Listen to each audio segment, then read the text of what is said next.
গত 25 নভেম্বর চিন্ময় কুমার দাসকে গ্রেপ্তারের পর থেকে ভারত বাংলাদেশের উত্তেজনা চরমে গিয়ে পৌঁছেছে। এই উত্তেজনা এতটাই জঘন্য হয়েছে যে চট্টগ্রামের এক আইনজীবীকে নৃশংসভাবে হত্যা করে চিন্ময় কুমার দাসের অনুসারীরা। ভারতীয় মিডিয়ার টানা প্রোপাগান্ডা এবং মিথ্যাচারের ফলে ভারতীয় সাধারণ জনগণ এতটাই খেপে উঠেছে যে প্রথমবারের মতো 1 ডিসেম্বর তারা সুতারকান্দি এরিয়াতে বাংলাদেশ বর্ডার ক্রস করার চেষ্টা করে। যদিও তাদেরকে বিএসএফ এবং ভারতীয় পুলিশ থামিয়ে দিয়েছে, সেখানে তেমন বড় কোনো কিছু ঘটতে পারেনি। কিন্তু তার পরদিন 2 ডিসেম্বর তারা আগরতলায় অবস্থিত বাংলাদেশ অ্যাসিস্ট্যান্ট হাই কমিশন অফিসের ভেতরে ঢুকে যায় এবং বাউন্ডারির ভেতরে এসে বাংলাদেশের পতাকা নামিয়ে ফেলে এবং সেই পতাকাকে ছিঁড়ে ফেলে দেয়। কোথাও কোথাও পতাকাকে আগুন পর্যন্ত ধরিয়ে দেওয়া হয়েছে। ইতিহাসে প্রথমবারের মতো এমন ন্যাক্কারজনক ঘটনা ঘটেছে যে একটা হাই কমিশন অফিস বিল্ডিংয়ের ভেতরে ঢুকে গেছে এবং যেখানে জেনেভা কনভেনশনের যে শর্ত রয়েছে সেই শর্ত অনুযায়ী হাই কমিশনকে প্রোটেক্ট করতে শতভাগ ব্যর্থ হয়ে গেছে ভারতীয় সিকিউরিটি ফোর্সেস। জেনেভা কনভেনশনের আর্টিকেল 12 ক্লিয়ারলি উল্লেখ করা হয়েছে যে হোস্ট কান্ট্রি রিসিভিং কান্ট্রির এম্বাসি এবং অ্যাম্বাসেডরের শতভাগ নিরাপত্তা নিশ্চিত করবে। এমনকি কোনো অ্যাম্বাসেডর যদি এম্বাসিতে অবস্থান নাও করে তারপরও এম্বাসির শতভাগ নিরাপত্তা নিশ্চিত করবে হোস্ট কান্ট্রি। সেই শর্ত শতভাগ ভঙ্গ করেছে ইন্ডিয়া এবং দক্ষিণ এশিয়ায় এটা সম্ভবত এই প্রথমবারের মতো ঘটনা ঘটেছে, যা এর আগে আমরা কখনো দেখিনি। পৃথিবীতে এর আগে এই ধরনের ঘটনা মাত্র দুটো ঘটেছে। প্রথমটা ঘটেছিল ইরানি রেভলিউশনের সময় ইউএস এম্বাসিতে হামলা করা এবং দ্বিতীয়টা ঘটেছে কিছুদিন আগে সিরিয়ায় ইরানি এম্বাসিতে ইসরায়েলে হামলা করে ইসরায়েলি কমান্ডারদের হত্যা করেছে ঠিক সেই জায়গায়। আপনি যদি এবার ভালো করে তাকান, একই ধরনের ঘটনা ভারত ঘটিয়ে যাচ্ছে এবং একই ধরনের আচরণ বারবার ভারত করে যাচ্ছে প্রতিবেশী প্রায় সব দেশের সাথেই। 2 ডিসেম্বর শুধুমাত্র যে আগরতলার এম্বাসিতে হামলা হয়েছে ব্যাপারটা ঠিক এমন নয়, বরং একই দিনে মুম্বাইতে অবস্থিত বাংলাদেশি হাইকমিশনে একই ধরনের আক্রমণের চেষ্টা করা হয়েছে। সেখানে এম্বাসির সামনে প্রোটেক্ট করা অবস্থায় ভারতের সবচেয়ে এক্সট্রিমিস্ট গ্রুপ বজরং দলের আয়োজনে সেই প্রোটেস্টে অংশ নিয়েছে হাজারো মানুষ। যেখানে দেখা গেছে বাংলাদেশি এম্বাসির সামনে তারা অবস্থান করে যাচ্ছে এবং প্রোটেস্ট করে যাচ্ছে হিন্দুদের রক্ষা করার ব্যাপারে।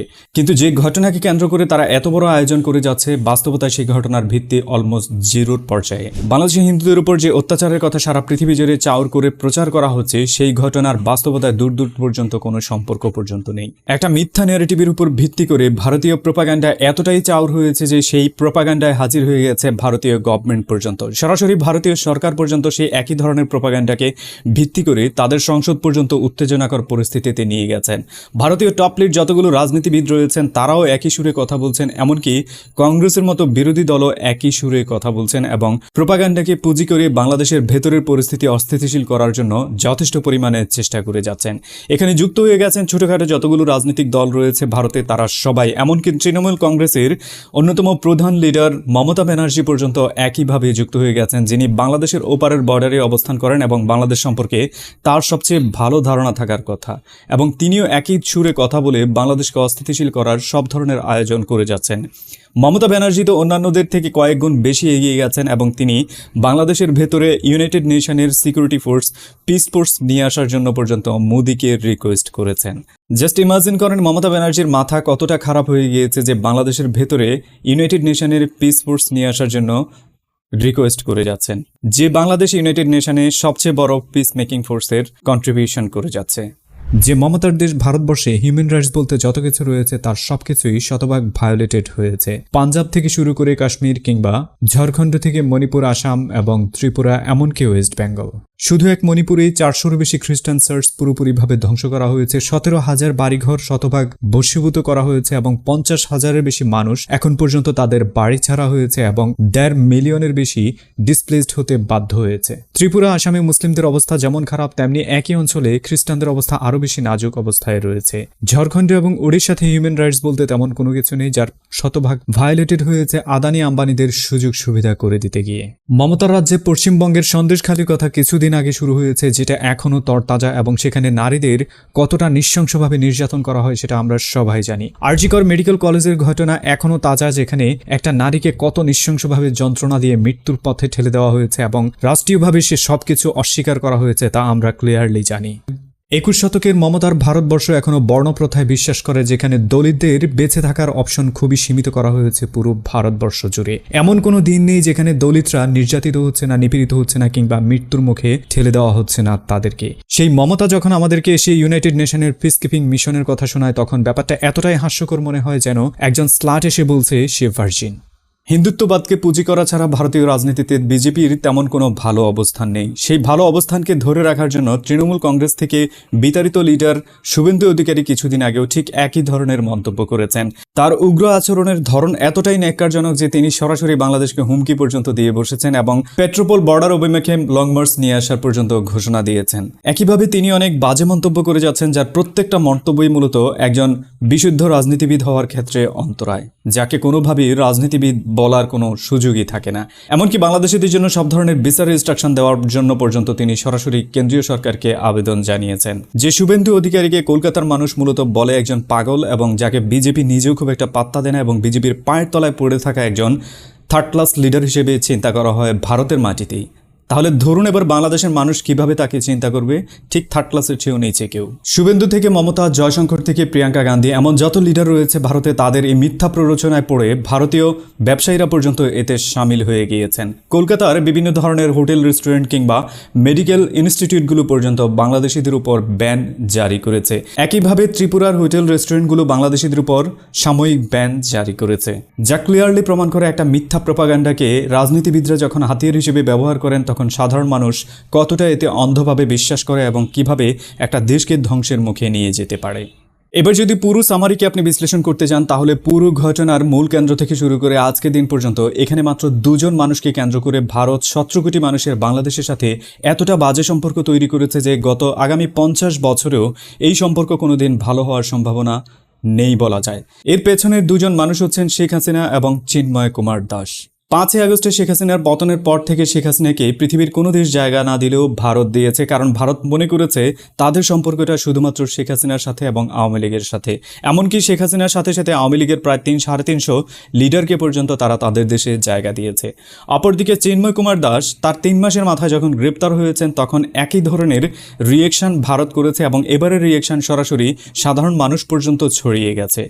দুজন মানুষের বিপরীতে দাঁড়িয়ে আছে 17 কোটি মানুষ এবং এই মানুষগুলো ভারত মনে করে যাচ্ছে না তাদের সম্পর্কের অংশীদার। এটা আপনাকে ক্লিয়ারলি মিন করে ভারত বাংলাদেশের স্বাধীন সার্বভৌমত্বের প্রতি কোনোদিনও শ্রদ্ধাশীল ছিল না, এখনও নেই, আগামীতেও থাকবে না। ভারতের সবগুলো রাজনৈতিক দল একই সুরে যখন কথা বলছে, আমরা এটা নিশ্চিতভাবে একটা মেসেজ পেয়ে যাচ্ছি যে ভারত আগামীর দিনেও আমাদের দেশকে স্বাধীন সার্বভৌম বাংলাদেশ হিসেবে স্বীকার করছে না। গত 53 বছরে ভারত বাংলাদেশকে শুধুমাত্র লুণ্ঠনের মধ্য দিয়ে নিয়ে গেছে এবং ভারত বাংলাদেশ থেকে যতটা সম্ভব অর্থ আয়ের একটা জায়গা তৈরি করেছে। প্রতি বছর অন্তত 25 থেকে 30 বিলিয়ন অফিসিয়ালি ভারতে চলে যেত বাংলাদেশ থেকে এবং একইভাবে এখানে প্রায় 20 থেকে 25 লক্ষ ভারতীয় চাকরি করে যাচ্ছে। যদিও এটাকে ভারত কখনো গণ্য করে না, কিন্তু ভারত বারবার বাংলাদেশকে ছোট করে দেখার যতটা প্রায় তারা করে যাচ্ছে তার পুরোটাই করে যাচ্ছে। এর পেছনের অন্যতম প্রধান কারণ হচ্ছে ভারত তার স্বার্থের বাইরে বাংলাদেশকে কখনো একটা স্বাধীন রাষ্ট্র হিসেবে স্বীকারই করেনি এবং বাংলাদেশের মানুষের যে অধিকার রয়েছে সেটাকে শতভাগ অস্বীকার করে গিয়েছে প্রতি মুহূর্তে গত 53 বছরে। 53 বছর ধরে সেই নির্যাতনের মাত্রা এতটাই চরমে গিয়েছে যে বাংলাদেশের ইউথ জেনারেশন পাই টু পাই গত 53 বছরের ইতিহাস ঘাঁটতে শুরু করেছে। আমরা ইতিহাসের যতটা গভীরে গিয়েছে ততটাই খুঁজে পেয়েছি বাংলাদেশের উপর ভারতের বিদ্বেষ এতটাই চরমে ছিল, সেই 1971 থেকে শুরু করে আজকে দিন পর্যন্ত ঠিক একই জায়গায় দাঁড়িয়ে আছে। 71 সালে সেই 7 দফা চুক্তি যদি আপনি পড়েন তাহলে আরও ক্লিয়ারলি খুঁজে পাবেন সেই সময়ে বাংলাদেশকে একটা স্বাধীন রাষ্ট্র হিসেবে স্বীকার করেনি ভারত। শেখ হাসিনার সময়ের পুরো 15 বছর বাংলাদেশ চলেছে মূলত ভারতের তৈরি করে দেওয়া পররাষ্ট্রনীতির উপর ভিত্তি করে, যার ফলস্বরূপ চায়নার সাথে আমাদের তিস্তা চুক্তি আজকে দিন পর্যন্ত হয়নি, কিংবা এ ধরনের যতগুলো চুক্তি আপনি বিভিন্ন জায়গায় খুঁজে পান তার কোনোটাই হয়নি।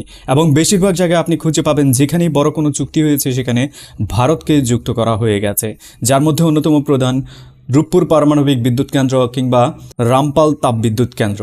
যেখানে ভারতের জড়িত হওয়ার কোনো সুযোগ নেই সেখানেও ভারতকে জড়িত করা হয়েছে, যার অনলি কারণ হচ্ছে ভারত এখানে তদারকি করতে চায়, তাদের ইন্টেলিজেন্স এখানে অ্যাড করতে চায় এবং বাংলাদেশের উপর শতভাগ নিয়ন্ত্রণ রাখতে চায়। এবং সেই নিয়ন্ত্রণ ভেঙে দেওয়ার জন্য যখন ইউথ জেনারেশন জেগে উঠেছে তখন ভারত এটাকে আর কাউন্টার দিতে পারেনি। ভারতের এন্টায়ার ইন্টেলিজেন্স এখানে ফেল করেছে গত 5 আগস্ট এবং ভারত এখান থেকে মূলত পালিয়েছে।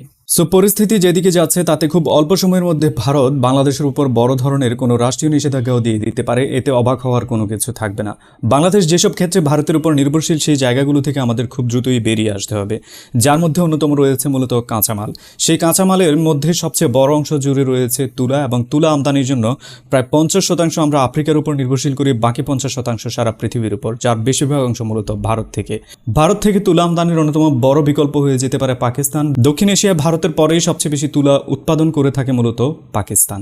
এর বাইরে অন্যান্য যতগুলো দেশ রয়েছে, চীন, ব্রাজিল কিংবা আমেরিকা, সব জায়গা থেকে আমাদের তুলা আমদানির পরিমাণ বাড়াতে হবে কিংবা নতুন সোর্স তৈরি করতে হবে, সেখান থেকে যেন আমদানি করতে পারি। একইভাবে যত কাঁচামাল রয়েছে, চাল ডাল তেল থেকে শুরু করে অন্যান্য যত জিনিসপত্র, তার সব কিছুর অন্যান্য বিকল্প আমাদের দ্রুত সময়ে খুঁজে বের করতে হবে, যার মূলত অন্যতম প্রধান সোর্স হতে পারে পার্শ্ববর্তী অন্যান্য দেশগুলো, যেমন থাইল্যান্ড, মালয়েশিয়া, সিঙ্গাপুর, ইন্দোনেশিয়া কিংবা পাকিস্তান, আফগানিস্তান, ইরানের মতো দেশগুলো। ভারতের উপর নির্ভরশীলতা বাংলাদেশিদের জন্য অন্যতম প্রধান একটা জায়গা হচ্ছে মূলত মেডিকেল ট্যুরিজম। সেই মেডিকেল ট্যুরিজমের জন্য মালয়েশিয়া, ইন্দোনেশিয়া কিংবা থাইল্যান্ডে বাংলাদেশিদের ভিড় অলরেডি বাড়তে শুরু করছে। এটা যদি এভাবে 2 বছরের মতো কন্টিনিউ থাকে কিংবা 1 বছরেরও বেশি থাকে, তাহলে আগামী দিনগুলোতে ভারত মেডিকেল ট্যুরিজম বলে বাংলাদেশ থেকে কোনো কিছু খুঁজে পাবে না।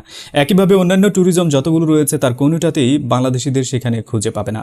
আর আজকের দিনে পরিস্থিতি ভারত যেখানে নিয়ে গেছে নিজের ইচ্ছায়, সেখানে আগামীর দিনগুলোতে কোনো বাংলাদেশি স্বাভাবিকভাবেই চাইবে না ভারতে যেতে কিংবা ভারতের সাথে সেই সম্পর্ক গড়ে তুলতে, যেখান থেকে বাংলাদেশ ভারতের একটা ফ্রেন্ডলি সম্পর্ক তৈরি হতে পারে। সো ভারতের বাংলাদেশ বিদ্বেষ কিংবা বাংলাদেশিদের ভারত বিদ্বেষ বাংলাদেশিদের জন্য কোনোদিন খারাপ ছিল না, আগামী দিনগুলোতেও খারাপ হওয়ার কোনো সম্ভাবনা দেখতে পাচ্ছি না। বরং এটার ভালো অনেকগুলো দিক রয়েছে। বাংলাদেশ সেলফ সাফিসিয়েন্ট হয়ে যাওয়ার অনেক সম্ভাবনা রয়েছে, যেমনটা আমরা হয়েছিলাম গরু আমদানির ক্ষেত্রে। ভারত যখন নিষেধাজ্ঞা দিয়েছিল, বাংলাদেশে প্রচুর পরিমাণে ক্যাটল ফার্ম তৈরি হয়েছে এবং সেখান থেকে আজকের দিনে বাংলাদেশ গরু উৎপাদনের স্বয়ংসম্পূর্ণ। আমাদের কোরবানি ঈদ থেকে শুরু করে যত জায়গা রয়েছে, তার কোথাও আমাদের গরুর কোনো শর্টেজ হয় না, বরং বাইরের গরু এখানে আসার কোনো প্রয়োজন হয় না। একইভাবে মেডিকেল ট্যুরিজম থেকে শুরু করে অন্যান্য যত জায়গা রয়েছে, সেগুলোতেও বাংলাদেশ স্বাবলম্বী হয়ে যাওয়ার একটা বেশ সম্ভাবনা রয়েছে। একই জায়গায় বাংলাদেশের মেডিকেল ইন্ডাস্ট্রিতে চাইনিজ ইনভেস্টমেন্টের কথা গত 2015 সালের পরবর্তী সময় থেকে জোরালোভাবে শোনা যাচ্ছে। শুধুমাত্র ভারতের আধিপত্যের কারণে সরকার এটাতে কখনো নজর দেয়নি কিংবা বাংলাদেশে চাইনিজ মেডিকেল ফ্যাসিলিটিস ইনস্টল করার কোনো ব্যবস্থা নেওয়া হয়নি। এখন সময় এসেছে সেটা যেন আমরা খুব দ্রুত আকারে করতে পারি এবং বাংলাদেশ ভারতের উপর থেকে সব ধরনের নির্ভরশীলতা কমিয়ে দিতে পারে। সো আলটিমেট ফাইনাল সলিউশন একটাই, যে আগামীর দিনগুলোতে আমাদেরকে ভারত বাদ দিয়ে চলতে হবে এবং ভারতকে সাথে নিয়ে চলার কোনো সুযোগ আমাদের নেই। প্রতিবেশী হিসেবে ভারতকে আমরা শত্রু ভেবে আমাদের প্রতিবেশী হিসেবে চলতে হবে, যেমনটা পৃথিবীর অনেক দেশ চলে যাচ্ছে। যদি উদাহরণ দিতে চান, তাহলে পৃথিবীতে সবচেয়ে বড় শত্রু অবস্থানে দাঁড়িয়ে আছে আমেরিকা এবং চায়না। চায়না আমেরিকাকে শত্রু মনে করে, ঠিক একইভাবে আমেরিকাও চায়নাকে শত্রু মনে করে। তাইওয়ান কেন্দ্রিক ইস্যুতে চায়না আমেরিকা রীতিমতো যুদ্ধ অবস্থায় রয়েছে। তারপরও পৃথিবীর সবচেয়ে বড় ট্রেড পার্টনার আবার এই দুটি দেশই। শত্রুর সাথেই শত্রুর ব্যবসা হচ্ছে। আপনার আইফোন থেকে শুরু করে আমেরিকান যতগুলো হার্ডওয়্যার রয়েছে, তার প্রত্যেকটাই মূলত চাইনিজ উৎপাদনকারী প্রতিষ্ঠান থেকে উৎপাদন করা, যার আলটিমেট মিনিংস হচ্ছে অ্যাজ এ কান্ট্রি শত্রু হিসেবে রয়েছে, কিন্তু বিজনেস ডিলে আবার দুটো দেশ এক হয়ে কাজ করে যাচ্ছে। আমাদের আগামীর দিনগুলোতে এই থিওরির মধ্যে আসতে হবে এবং ইন্ডিয়ার সাথে আমাদের শত্রু সম্পর্কের মধ্যেই বিজনেস তৈরি করতে হবে। এর বাইরে দ্বিতীয় কোনো অপশন নেই এবং সার্ভাইভ করার কোনো অপশন নেই। বাকি থাকে শুধুমাত্র মিলিটারি। যে মিলিটারি নিয়ে আমি ডিটেলস একটা ভিডিও করতে যাচ্ছি, সেই ভিডিওতে ডিটেলস উঠে আসবে। তখন আপনি ক্লিয়ারলি জানতে পারবেন বাংলাদেশের অবস্থান কোথায় রয়েছে, কিভাবে আমরা ভারতকে কাউন্টার করতে পারি এবং কিভাবে বাকি দিনগুলোতে আমরা আরও ভালো অবস্থান তৈরি করতে পারি ভারতকে কাউন্টার দেওয়ার জন্য। ততক্ষণ পর্যন্ত অন্য একটা ভিডিও এনজয় করুন। অ্যান্ড এই ভিডিও সম্পর্কে আপনার যত কথাবার্তা রয়েছে তার সব কিছু কমেন্ট সেকশনে লিখে জানান এবং আপনার যত কথা আছে আমার কাছে পৌঁছানোর জন্য ফেসবুক, টুইটার, ইনস্টাগ্রাম, টেলিগ্রাম কিংবা ইমেলের মাধ্যমেও আমার সাথে কানেক্টেড হয়ে যেতে পারেন। এনজয় করুন অন্য একটা ভিডিও। ততক্ষণ পর্যন্ত টাটা, বাই বাই, আল্লাহ হাফেজ।